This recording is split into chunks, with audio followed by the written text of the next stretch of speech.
Okay, the topic today is education, access to quality education, and social status, social power. Today, we're going to learn about the role that parents have for their children's education. What's the history of racial equality and equity in education? And what are educational disparities today? The academic achievement gap and academic tracking. History of inequalities in schooling.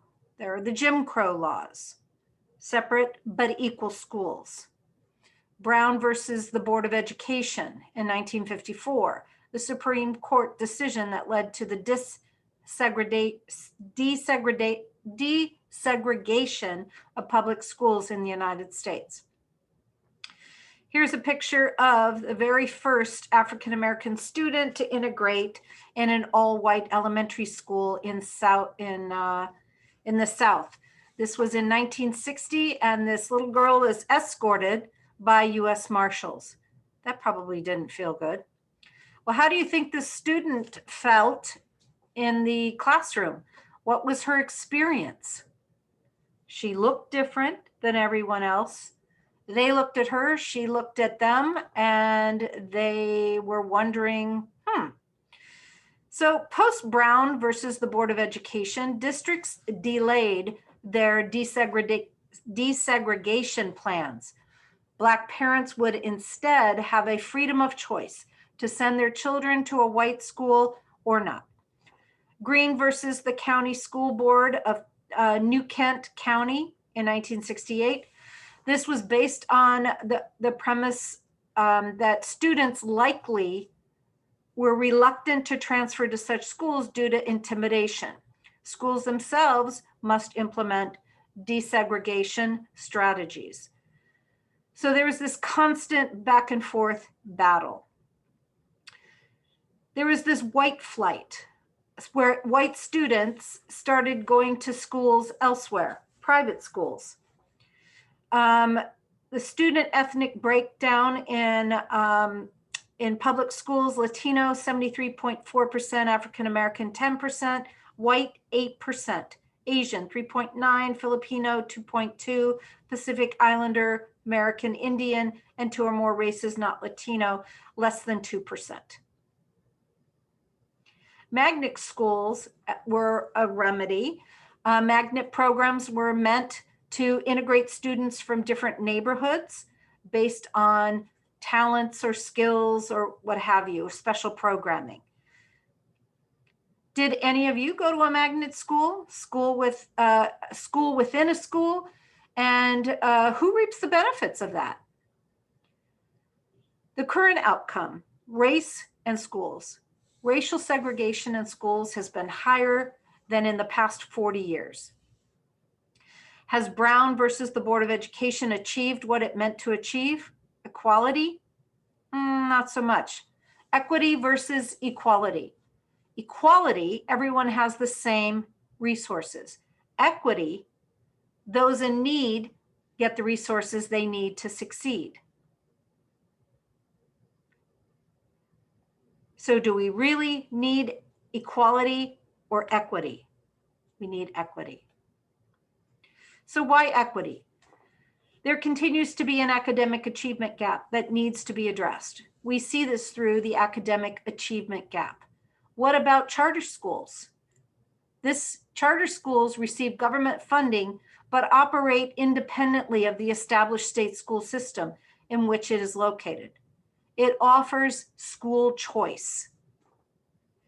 But is it a secret to promote access? What do you think this picture is saying?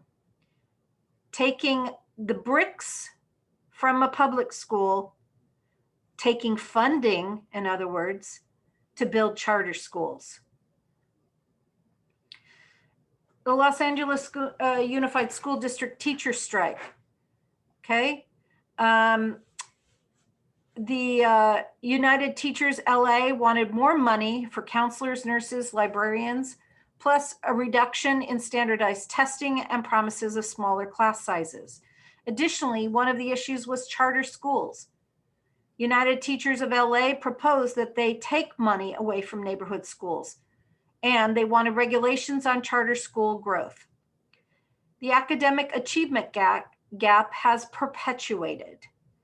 Here, white students are kind of par with Asian and 2 or more races, leaving behind African American, Hispanic, Pacific Islander, and American Indian, Alaskan Native.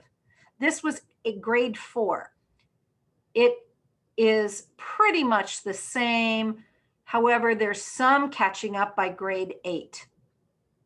And unfortunately, the lighter color here is 2015. So the green, dark green, is 1992, more than 30 years ago. The academic achievement gap over time. Achievement gaps start early and persist. Children of color or low income status are more likely to lag behind. Pre-K, you hear 30 million fewer words. Kindergarten demonstrate less academic readiness. 4th grade, lower reading test scores. 8th grade, lower math scores. High school, less likely to graduate. College, less likely to enroll or finish. What's the reason for this gap? Education debt, the economic debt of college, of schools, funding disparities in schools.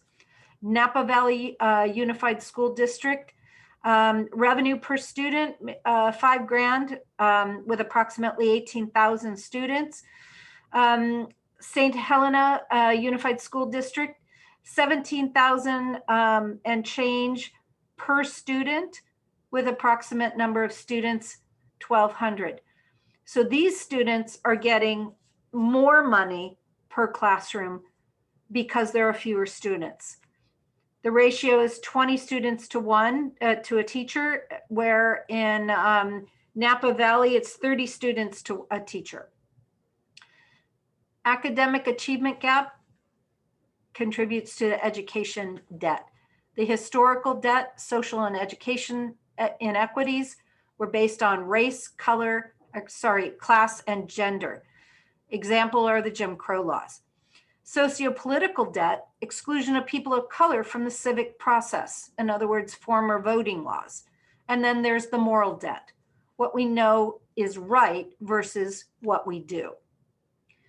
Another reason, Prop 13, meant to protect residential property owners at a time when home values in California were increasing rapidly, but capping property taxes. This ended up helping commercial properties, not homeowners, with a loss of revenue for the state of California, and it led to disproportionality in funding across neighborhoods. Prop 13, this is a figure of school spending as a share of the economy, and it's dropped in California while rising. This is California. It's dropped drastically compared to other schools and their funding across the United States.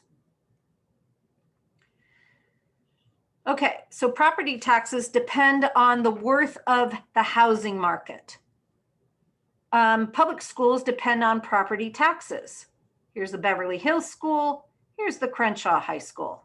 They're not equal, okay? Differences between schools. Here's Crenshaw, here's Beverly Hills. Here's Crenshaw, here's Beverly Hills. Here's a Beverly Hills swimming pool. Progress in the achievement gap, income gap versus African-American white gap. That has enlarged that gap, and the income gap has increased. Widening of the income achievement gap, the income disparity of families has grown over time. Social mobility is harder to achieve. Educational success is strongly correlated with economic and family success. And there is high stake testing. Those California tests are what students need to actually get into college. But race gap still exists. Even when social class is held constant, African American, Latino, and Native Americans are still underperforming. The differences within schools, academic tracking and ability grouping. A label, this is a label that's ascribed to the practice of dividing students into ability groups, high, average, and low achievers. This begins in elementary school so that students receive curriculum tailored for college, vocation, or general path. And so it really begins in elementary schools. The problem with academic tracking, low track classes, lower teacher expectations, high track classes, higher teacher expectations, all the way on down the board. Underqualified teachers for low track, curriculum is watered down for slower paced, less enthusiasm by teachers, vocational and remedial aim.